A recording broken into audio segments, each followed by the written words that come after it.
तो यही कारण है कि भाई जब सड़क बन रही थी उस टाइम बारिश आ गई और उसी टाइम विजुअल ले लिया गया, लेकिन बरसात के अंदर काम रोक दिया गया और उसके बाद काम आगे नहीं बढ़ रहा। ये कोई जांच का विषय बनता है, क्योंकि इस तरह के जो सवाल हैं वो कांग्रेस के नेता उठा रहे हैं कि जो एयरपोर्ट हो, चाहे दिल्ली है, राजकोट हो, चाहे जबलपुर हो, ये सारे हैं जहाँ पे अब पोल खुल रही है जिस तरह से।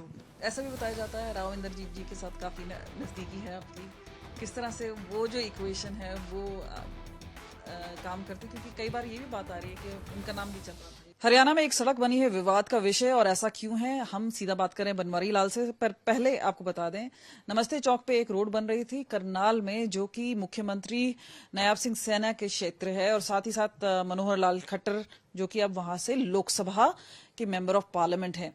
लेकिन भीषण बारिश हो रही थी और अब सवालिया निशान उठाए जा रहे हैं। यहां तक कांग्रेस पार्टी ने अपने ट्विटर हैंडल से ये भी बोला है कि ये एक पेटेंट तरीका है। सर, बवाल काफी सारा हो रहा है, बात हो रही है भ्रष्टाचार की, कि इतने करोड़ों रुपए जाया क्यों किए जा रहे हैं जब भीषण बारिश हो रही है और ये रोड बनाई जा रही है। देखो, कई बार ऐसा होता है कि जब काम चल रहा होता है और अचानक बारिश आ जाती है, मौसम का पता नहीं लगता। तो यही कारण है कि भाई जब सड़क बन रही थी उस टाइम बारिश आ गई और उसी टाइम विजुअल ले लिया गया, लेकिन बरसात के अंदर काम रोक दिया गया और उसके बाद काम आगे नहीं बढ़ रहा। तो इसमें कोई भ्रष्टाचार वाली कोई बात नहीं है। ये भी बोला जा रहा है कि कई बार जिस तरह से इतना अहम काम किए जाते हैं उस टाइम वेदर प्रेडिक्शन ली जाती है, काफी सारी चीजें हैं, ऐसा तो नहीं अचानक से काम शुरू हो जाता है। नहीं, काम तो चल ही रहे हैं, क्योंकि सड़क का अभी हमें जैसे बरसात आ रही है आगे, तो हम डिपार्टमेंट को भी डायरेक्शन से भी जल्दी जल्दी अपना काम निपटाएं, क्योंकि बरसात में सड़कों का काम नहीं होता।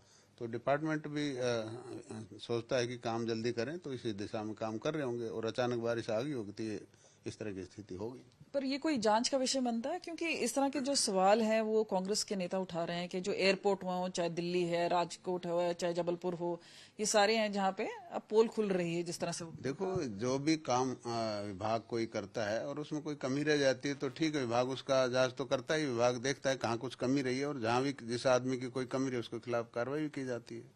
एक और चीज आपसे पूछना चाहेंगे, क्योंकि ये सब उस समय हो रहा है जहाँ पे चुनाव बिल्कुल सर पे है। एक चुनाव निकल गया है जहाँ पे हम माना एक तरह से 50% कांग्रेस को है, 50% बीजेपी को है, तो बिल्कुल कांटे की टक्कर है। वहां पे इस तरह का जो विवाद होता है जहाँ पे परफॉर्मेंस के लिए बिल्कुल कम समय रह गया है, वहां पे किस तरह से देखते हैं। देखो, ये चुनाव की बात नहीं, काम तो सारे साल चलते ही हैं, ऐसा नहीं कि वे चुनाव के समय में ही इस तरह का हुआ है। और ये चुनाव से पहले भी हो सकती थी ये बात। मान लो कोई काम हो रहा, बारिश आ गई तो पहले भी हो सकता है, जानबूझ के तो किया नहीं गया कि भाई बारिश के अंदर ही बनाना है। तो ऐसी कोई, मेरे ख्याल से जनता को भी इस बात का पता है कि भाई बरसात आ सकती है और चुनाव आ रहा है, तो लोगों मतलब डिपार्टमेंट पे थोड़ा दबाव भी है कि जल्दी से काम किया जाए। ये बताइए कि किस तरह से देखते हैं, क्योंकि कम समय है, परफॉर्मेंस की बात आ रही है, बाकी चीज़ों की बात आ रही है, और अलग अलग खेमे भी नज़र आते हैं। जैसे अनिल विज नाराज चल रहे हैं, सैनी साहब बिल्कुल एक न्यू फैक्टर हैं, पहले वो लोकसभा में थे। किस तरह से देखते हैं इसे? देखो, पार्टी बिल्कुल एकजुट होकर काम करती है और नायब सैनी जी भी काफ़ी अनुभव है, ऐसा नहीं कि भाई एकदम नए हैं। वो सरकार में पहले एमएलए भी रहे, मंत्री भी रहे, सांसद भी रहे, प्रदेश अध्यक्ष भी रहे। तो ऐसा नहीं कि उनको अनुभव नहीं है। और फिर एक टीम के रूप में सरकार काम करती है और भी साथी हैं, सबका राय से काम होती है। और जहाँ तक नाराज़गी की बात है तो पार्टी में कोई नाराज़गी नहीं है, वो बात अलग है, सब अपनी अपनी बात करने का सबको अधिकार है। ऐसा भी बताया जाता है राव इंद्रजीत जी के साथ काफी नजदीकी है आपकी, किस तरह से वो जो इक्वेशन है वो काम करती, क्योंकि कई बार ये भी बात आ रही है कि उनका नाम भी चल रहा था एक बार में। देखो, ये तो हाँ, पार्टी हाईकमान के ऊपर होता है किसको क्या जिम्मेवारी दी जाती है। ये मेरे अधिकार क्षेत्र से बाहर है कि मैं इस पर कोई टिप्पणी करूं। और फिर राव इंद्रजीत सिंह भी सीनियर नेता है, ऐसी कोई पार्टी कोई देखना किसको क्या जिम्मेवारी देनी है। तो अब कैसा देखते हैं उनका रोल सेंटर में। राव साहब का ठीक है, राव साहब माननीय प्रधानमंत्री नरेंद्र मोदी जी की सरकार में मंत्री हैं और जो भी जिम्मेवारी उनको दी है वो उसको निभाएंगे। हाँ। पर उनका आपको लगता है ज्यादा फैक्टर स्टेट में ज्यादा इम्पोर्टेंट रहता है, कि आपको लगता है कि। देखो, प्रदेश में भी पहले वो मंत्री रह चुके हैं, वैसे तो केंद्र में भी 2-3 टाइम मंत्री रह चुके हैं। और उनका जो बार बार वो कहते हैं भाई दक्षिणी हरियाणा से मुख्यमंत्री बनना चाहिए, तो वो इंटरेस्ट, देखो सबकी इच्छाएं सबकी होती हैं। तो इसमें कोई बुराई भी नहीं है। अगर कोई आदमी इतना सीनियर आदमी अगर ये बात कहते हैं कि मुझे दक्षिण हरियाणा से भी सीएम बनना चाहिए, तो इसमें कोई बुराई भी नहीं है। देखिए एक और चीज है ना, क्योंकि समय कम है, और चाहे हम सैनी साहब की बात करें, चाहे बाकी, अभी 2-3 महीने में तो चुनाव एकदम डिक्लेयर ही हो जाएंगे। कहते हैं सरकार भी माइनॉरिटी में है, तो कहाँ आपको लगता है कि जहाँ इम्प्रूव कर सकते हैं आप लोग? देखो, मैंने कहा ना कि अभी सभी विभाग को ये दिशा निर्देश दिए गए हैं कि जो हमारा 3 महीने का लगभग समय है चुनाव के अंदर, इसके अंदर काम की तेजी लाई जाए, और काम की तेजी ला करके जितने भी हमारे जो पेंडिंग काम है उनको सिरे चढ़ाया जाए, ताकि इनका लाभ जनता को मिल सके। जनता को मिल सके। लेकिन एक और चीज जो सामने आ रही है वो ये है कि जेजेपी के साथ आप लोगों के साथ पहले सांठगांठ था, वो सांठगांठ भी नहीं रहा।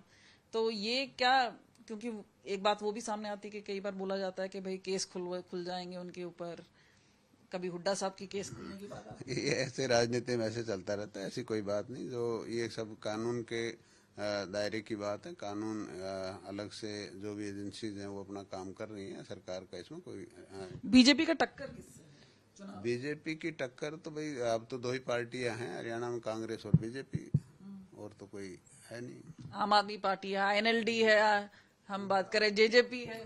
देखो, उनका इतना ज्यादा वजूद है नहीं। आपने लोकसभा चुनाव में भी उनका जो रिजल्ट है, जो उनका परिणाम, वो देख लिया होगा। आज की तारीख में हरियाणा में कांग्रेस और बीजेपी का ही आमना सामना होगा। पर इस बार एंटी इनकम्बेंसी, उसके बारे में क्या सोचते हैं आप लोग? क्योंकि ये वाली बात भी सही ही है कि तकरीबन 10 साल तो निकाल ही लिया आप लोगों ने।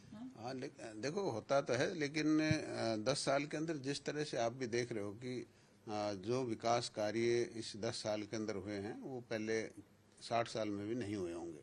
आप चाहे सड़क की बात कर लो, चाहे बिजली की बात कर लो, चाहे पानी की बात कर लो, चाहे शिक्षा की बात कर लो, चाहे आप स्वास्थ्य फैक्टर की बात कर लो, हर क्षेत्र में काफ़ी अच्छे काम हुए हैं। और जो हम चुनाव में जाएंगे, विकास के मुद्दे को ही लेके जाएंगे, और विकास पूरा हरियाणा में सबका साथ सबका विकास, और बिना भेदभाव के, और पूरे हरियाणा में समग्र विकास हुआ है। पहले की सरकारों की तरह नहीं है कि जहाँ के मुख्यमंत्री होते थे वहीं का विकास होता था। लेकिन पिछले 10 साल के अंदर जिस तरह से भारतीय जनता पार्टी की सरकार पहले माननीय मनोहर लाल जी के नेतृत्व में चली, अब माननीय नायब सैनी जी के नेतृत्व में चल रही है, तो सबके साथ लेकर के सारे हरियाणा में सम्मान विकास के साथ हमारी सरकार काम कर रही है। सरकार काम कर रही है, लेकिन अब ये जनता के हाथों में है कि ये सरकार का जो बागडोर है वो एक और बार फिर बीजेपी के हाथ में आएगा, या फिर जैसे हमने पहले प्रथा देखी है कि एक बार बीजेपी एक बार कांग्रेस।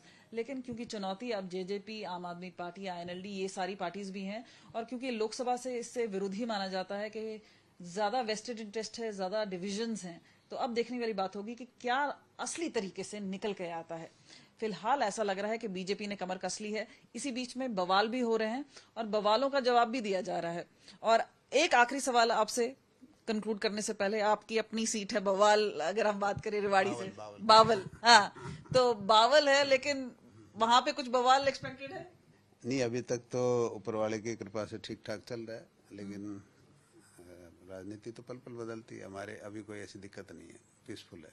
पीसफुल है, लॉ एंड ऑर्डर बिल्कुल, एवरीथिंग इज फाइन। अच्छा, ठीक है। सोनीपत में भी कभी कभी सुनते रहते हैं कहीं पैलेस्टीन के उसमें अशोक यूनिवर्सिटी में निकल गए हैं, कुछ हो गया है। कितना ध्यान देते हैं आप लोग के राज्य में, और बाकी जगह क्या क्या चल रहा है? देखो, काम तो सब जगह पूरे प्रदेश के अंदर कुछ ना कुछ होता रहता है, लेकिन सरकार उन पर ध्यान रखती है। सरकार अगर कोई गलत होता है उस पर कार्रवाई भी करती है। कार्रवाई करती है, तो आखिरकार जनता ही तय करेगी, जैसे मैंने पहले कहा। कैमरा पर्सन चांदीराम के साथ मैं हूं कमलजीत संधू।